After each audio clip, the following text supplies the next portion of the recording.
This week's Parshat Mishpatim, continues where the last week's Parsha, with the 10 Commandments, left off, with more and more mitzvot.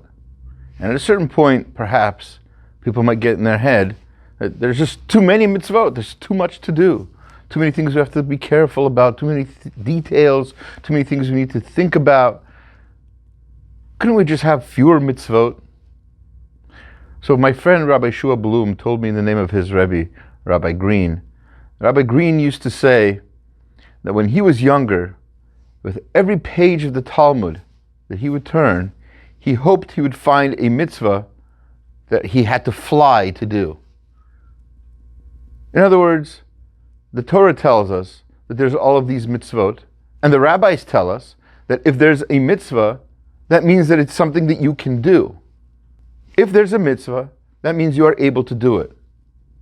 So he wanted to find a page somewhere, some sort of writing, some sort of listing of mitzvot that would tell him, you could fly to do this.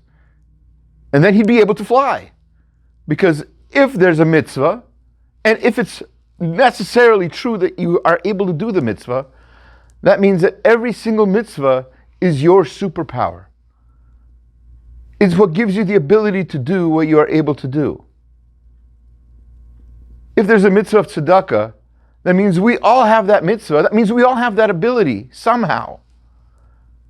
If there's a mitzvah of Shabbat, and even in times of our history when the Jewish people had trouble keeping Shabbat for work reasons and etc., Shabbat was still a mitzvah and they were able to do it. And those people who sacrificed for Shabbat received many, many rewards afterwards. If there's a mitzvah, that means you're able to do it.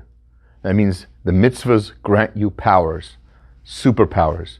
Use those superpowers for good. Have a Shabbat Shalom.